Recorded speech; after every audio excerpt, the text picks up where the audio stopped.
Friends, नमस्ते। Division education में आपका स्वागत है। चलिए, आज का जो हमारा टॉपिक होगा वो होगा राजनीतिक आंदोलन 1919 से लेकर 1947 तक। हमने अब तक जो पढ़ा है उसमें हमने पढ़ा था 1857 से लेके 1919 तक। आज हम जो आंदोलन पढ़ेंगे, मूवमेंट्स पढ़ेंगे, वो पढ़ेंगे 1919 से लेके 1947 तक। इस पीरियड के दौरान कौन कौन से आंदोलन हुए, किस किस प्रकार के हुए, किस किस ने इसका नेतृत्व किया, क्यों किया, इसके पीछे क्या कारण थे, उनके बारे में जानकारी लेंगे। लेकिन मैं आपसे इससे पहले एक रिक्वेस्ट करना चाहूंगा कि आप डेली बेसिस में अपना सुबह या कहें कि रात को सोने से पहले एक टारगेट फिक्स कर लें कि कल मुझे ये करना है, तो आप उस टारगेट को फॉलो करने की कोशिश करें। इसके साथ ही जो मेरा वीडियो है उसको आप लाइक करें, शेयर करें और सब्सक्राइब करें। तो आज का हम टॉपिक लेते हैं 1919 से 1947 के मोमेंट्स की। तो हम सबसे पहले बात करेंगे रॉलेट एक्ट की। Rowlatt act 1919, Rowlatt act 1919। अब जो रॉलेट एक्ट है वो क्या है, क्या नहीं है, हम इसको एक वर्बली समझ ले तो हम कह सकते हैं कि रॉलेट जो है वो एक व्यक्ति विशेष का नाम है, एक अंग्रेज अधिकारी का नाम है, जिसका पूरा नाम हम बात करें तो सिडनी रॉलेट है, जिसको 1917 में एक समिति का अध्यक्ष बनाया गया और उसी समिति के प्रावधानों के अंतर्गत एक नियम बनाया गया रॉलेट एक्ट, और उन्हीं के नाम के अकॉर्डिंग इसका नाम रखा गया रॉलेट एक्ट। अब इसकी भूमिका देख लें हम कि इसकी जो भूमिका है वो क्या है, ये क्यों प्रारंभ हुआ, इसके पीछे कौन कौन से कारण थे। तो हम बात कर लें सबसे पहले इसकी भूमिका में फर्स्ट वर्ल्ड वॉर। जब फर्स्ट वर्ल्ड वॉर की बात करें तो प्रथम विश्व युद्ध जो चला हमारे यहाँ 1914 से लेके 1918 तक, 1914 से लेके 1918 तक, और इसके बाद में 1919। तो हम लिंक करके पढ़े तो हम कह सकते हैं कि फर्स्ट वर्ल्ड वॉर के बाद में ब्रिटिश गवर्नमेंट ने यह तय किया कि जो भारतीय हैं उनको अधिकाधिक सुविधाएं प्रदान की जाएंगी, जो उनके लिए आवश्यक है वो चीजें उनको प्रोवाइड करवाई जाएंगी, उनके लिए सुविधाएं अवेलेबल करवाई जाएंगी। लेकिन सिर्फ ये क्या था, एक आश्वासन था जिसको वो पूरा नहीं कर पाए। इसके बाद में बात करें युद्ध समाप्ति के बाद संतोषप्रद सुधार नहीं। युद्ध चल रहा था उससे पहले फर्स्ट वर्ल्ड वॉर जो था उसके दौरान, उस पीरियड के दौरान आश्वासन दिया गया कि हम आपको सारी सुविधाएं अवेलेबल करवाएंगे, अधिकाधिक सुविधाएं दी जाएंगी। किन लोगों को? भारतीयों को। क्योंकि भारतीय जो सैनिक हैं वो किसके साथ में थे? ब्रिटेन के साथ में थे। ब्रिटेन के साथ में द्वितीय विश्व युद्ध में शामिल हुए थे, तो उन्होंने इसका आश्वासन दिया। लेकिन युद्ध समाप्त जैसे ही हुआ, द्वितीय विश्व युद्ध जैसे ही समाप्त हुआ 1918 में, तो उसके बाद में संतोषप्रद सुधार नहीं हुआ। मतलब ये कि ब्रिटिश गवर्नमेंट के द्वारा सुधार नहीं किया गया। फिर इसके बाद में यहां तक हो गया। फिर इसके बाद में देखें हम आर्थिक शोषण। ब्रिटिश गवर्नमेंट ने पहले भारत को फर्स्ट वर्ल्ड वॉर के दौरान आर्थिक रूप से बहुत प्रताड़ित किया और ऊपर से फिर आर्थिक शोषण किया गया। आर्थिक शोषण की हम बात करें तो हम इसमें कर सकते हैं कि लोगों पर टैक्स लगा देना, लगान वसूल करना अत्यधिक, या फिर जो वस्तुएं हैं उनकी कीमतों में वृद्धि कर देना। फिर इसके बाद में जो फोर्थ नंबर का है वो है प्रेस की कठोर नियम व दमनकारी नीतियां। मतलब फर्स्ट वर्ल्ड वॉर के पहले तक और उसके दौरान जो प्रेस था, जो मीडिया था, उस पर कुछ पाबंदियां नहीं थी, मतलब कम थी। लेकिन खत्म होने के बाद में इन्होंने क्या कर दिया, प्रेस पर कठोर नियम लागू कर दिए। मीन्स ये कि आप ब्रिटिश गवर्नमेंट की अनुमति के बिना कुछ छाप नहीं सकते या कुछ निकाल नहीं सकते, वो वाली बात है। दमनकारी नीति, हमेशा भारतीय समाज को उन्होंने दबाकर रखा, उनका शोषण किया जाने लगा। फिर है जब ये चीजें सामने आ गई तो अब ब्रिटिश गवर्नमेंट को लगने लगा कि हमने इतना कुछ किया, तो उनको मन में डाउट हुआ कि भारतीय षड्यंत्र का भय हो सकता है, हमारे खिलाफ भारतीय जो लोग हैं वो क्या कर सकते हैं, षड्यंत्र कर सकते हैं, कोई चाल या कोई योजना बना सकते हैं। इन सभी को ध्यान में रखते हुए उन्होंने एक समिति का गठन किया, एक समिति का गठन किया जिसकी अध्यक्षता किसने की? Sydney Rowlatt. जिसकी अध्यक्षता किसने की? सिडनी रॉलेट ने की। कब की? 1917 में। हम पूछ लें ऐसे क्वेश्चन कैसे पुट हो सकता है कि 1917 में रॉलेट एक्ट कानून को बनाने के लिए कौन सी समिति का गठन किया गया? तो हम कह सकते हैं रॉलेट समिति का गठन किया गया। किसकी अध्यक्षता में किया गया? सिडनी रॉलेट की अध्यक्षता में किया गया। जब इसकी 1917 में ये समिति गठन की गई और इस समिति की सिफारिश है, इस समिति की क्या सिफारिश है? सिफारिश है विधानसभा में,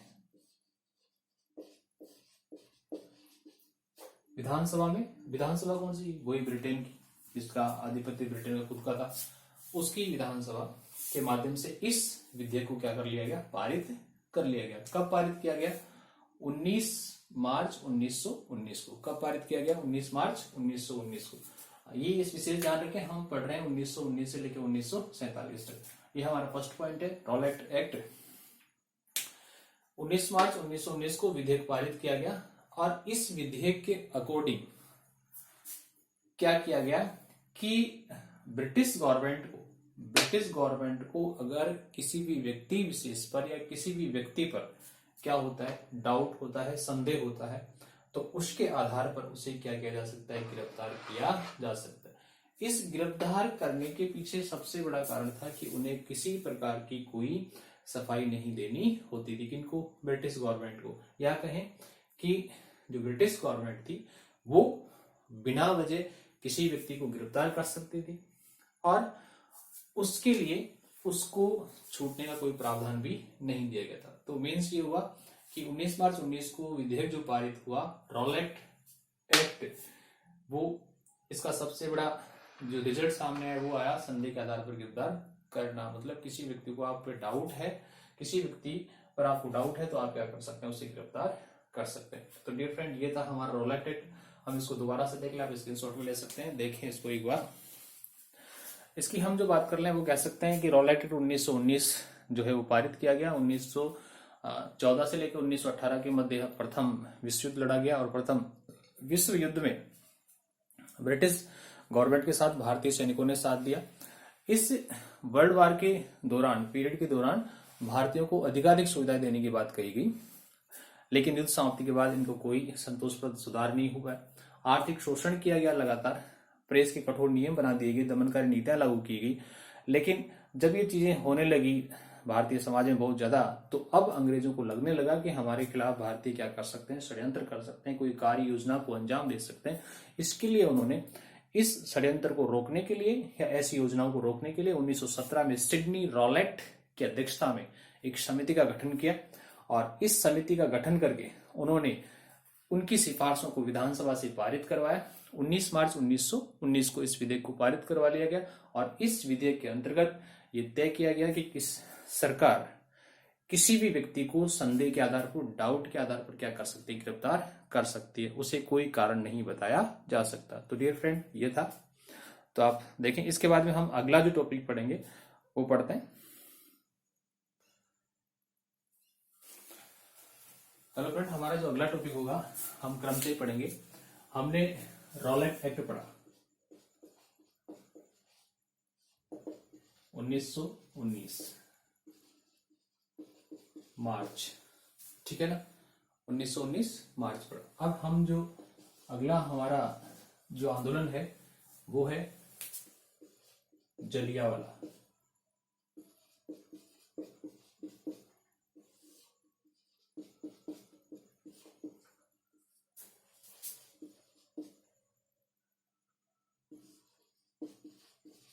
जलियांवाला बाग हत्याकांड।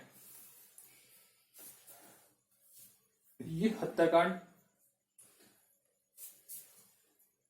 तो हम इसकी भूमिका की बात कर लें तो सबसे पहले हम इसकी भूमिका की बात करें तो हम कह सकते हैं कि जलियांवाला बाग हत्याकांड है वो इसकी रॉलेट एक्ट की आगे की प्रोसेस है। हम बात कर लें पंजाब, किसकी बात करें? पंजाब। और पंजाब में किसकी बात करें? अमृतसर। किसकी बात करें? अमृतसर। पंजाब में अमृतसर उसका जलियांवाला बाग क्षेत्र, कौन सा बाग? जलियांवाला बाग। अब ये क्या है क्या नहीं है, हम इसको इससे लिंक करके पढ़ें। इससे इसमें इतनी सारी कमियां थी, या कहें कि इस रॉलेट एक्ट में ऐसी ऐसी बहुत सारी चीजें थी जिसके कारण भारतीय लोग मतलब अपना स्वतंत्र जीवन नहीं जी सकते थे। तो इसी रॉलेट एक्ट का विरोध करने के लिए, क्या करने के लिए? विरोध करने के लिए उन्होंने एक आम सभा का आयोजन किया गया। उन्होंने एक किसका आयोजन किया? आम सभा का आयोजन किया। कहां किया? जलियांवाला बाग में। कहां किया? जलियांवाला बाग में। ये जो बात है ये मार्च की बात है, और ये है 1919 अप्रैल की बात है।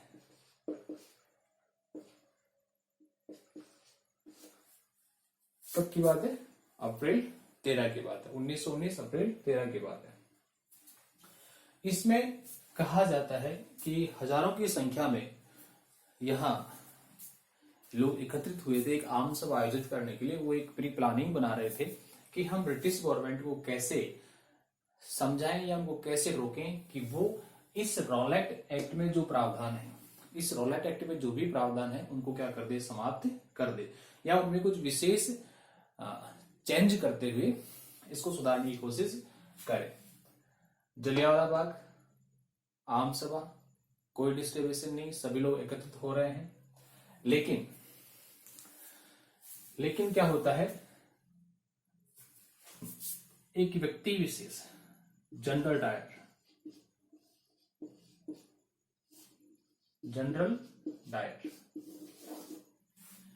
इन्होंने उस आम सभा पर विदाउट अलाउंस, बिना पूर्व सूचना के, उन निहत्थे लोगों पर अपने सैनिकों के माध्यम से गोलीबारी शुरू करवा दी। 13 अप्रैल 1919, 13 अप्रैल 1919 की बात है, जिसमें कई लोग मारे गए। कहा जाता है सरकारी जो आंकड़े हैं, ब्रिटिश गवर्नमेंट के जो सरकारी आंकड़े हैं उसके अकॉर्डिंग, तो इसमें जो हमारी आरबीएससी की बुक है 379, आरबीएससी की बुक है उसमें 379 लोगों के मरने की बात कही गई है। लेकिन कांग्रेस कमेटी जो है उसने कहा कि इसमें जो संख्या है वो 1000 के लगभग है। तो कहने का मतलब ये है डियर फ्रेंड, जो जलियांवाला बाग है वो ज्यादा डिटेल का नहीं है। हम सीधे सीधे समझ ले तो हम कह सकते हैं कि जलियांवाला बाग हत्याकांड जो है वो एक विध्वंसकारी घटना थी जिसको अंजाम जनरल डायर के द्वारा दिया गया था। ये कहाँ हुआ? पंजाब के अमृतसर के जलियांवाला बाग में, और 13 अप्रैल 1919 को किया गया। इसमें सरकारी आंकड़े बताते हैं कि 379 लोग मारे गए आरबीएससी अकॉर्डिंग, और कांग्रेस जो कहती है वो कहती है कि इसमें कितने लोग मारे गए? 1000 लोग मारे गए थे। इसके बाद में हम जो अगला पॉइंट पढ़ेंगे वो पढ़ेंगे खिलाफत आंदोलन। कौन सा पढ़ेंगे? खिलाफत। क्रम से चलेंगे हम। जो हमारा थर्ड पॉइंट होगा वो कौन सा होगा? खिलाफत आंदोलन।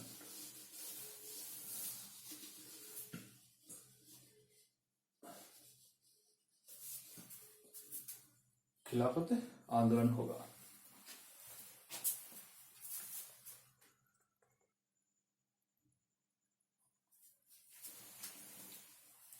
हाँ तो फ्रेंड हम बात करें तो आगे वाला जो टॉपिक है हमारा वो है खिलाफत आंदोलन। हमने पढ़ा रिलेटेड 19 मार्च 1919, जलियांवाला बाग 13 अप्रैल 1919 और खिलाफत आंदोलन 19 अक्टूबर 1919। हम इसके बारे में बात करेंगे, लेकिन सबसे पहले हमें ये पता होना चाहिए खिलाफत क्या है। खिलाफत जो है वो खलीफा से बना है। किससे बना है? खलीफा से। किससे बना है? खलीफा से बना है। और जो खलीफा शब्द है वो किसका है? उर्दू भाषा का शब्द है। किस भाषा का शब्द है? उर्दू भाषा का शब्द है। ये तुर्की से संबंध रखता है। किससे संबंध रखता है? तुर्की से संबंध रखता है, तुर्की से संबंध रखता है। और जो खलीफा है वो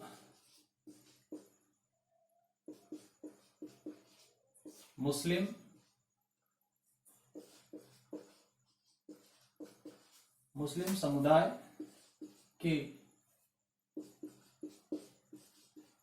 लिए विशेष महत्व रखता है। खलीफा जो है वो मुस्लिम समुदाय के लिए विशेष महत्व रखता है। मीन्स एक तरह से हम बात करें तो जो खलीफा होता है वो एक राजा होता है या एक शासक होता है या फिर एक शासन चलाने की प्रक्रिया, या कहें कि धर्म विशेष को महत्व देने वाला। हम टोटल ऑल ओवर बात करें तो हम कह सकते हैं कि खलीफा जो है वो तुर्की से रिलेटेड है और ये मुस्लिम समुदाय के लिए विशेष माना जाता है। इसे शासन का प्रमुख माना गया है, इसे शासन का प्रमुख माना गया। कहां की बात है? तुर्की की बात है। अब जब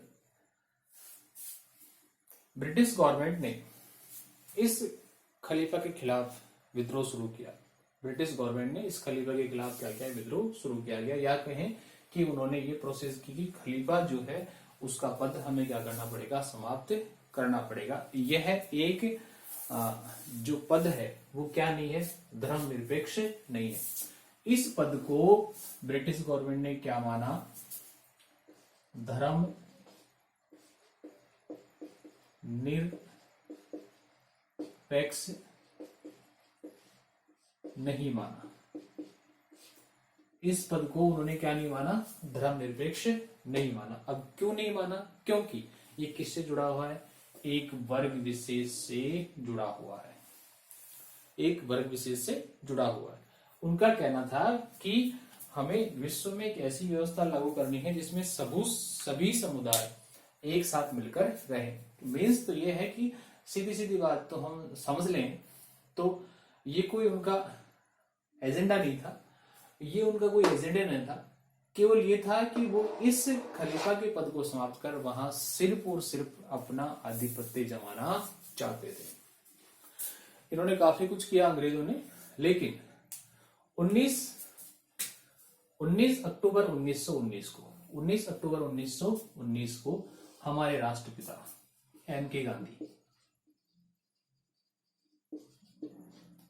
हमारे राष्ट्रपिता मिस्टर M.K. गांधी, महात्मा गांधी जी ने इसके विरुद्ध आंदोलन करना प्रारंभ कर दिया। किसके विरुद्ध? ब्रिटिश गवर्नमेंट के विरुद्ध। किसने? महात्मा गांधी जी ने, मोहनदास करमचंद गांधी जी ने। कब? 19 अक्टूबर 1919 को। इसी दौरान उन्होंने अंग्रेजों के द्वारा दी गई एक उपाधि, ब्रिटिश सरकार ने हमारे गांधी जी को एक उपाधि दी थी, केसर ए हिंद, केसर ए हिंद, एक उपाधि प्रदान की थी, केसर ए हिंद। उस उपाधि को भी उन्होंने क्या कर दिया?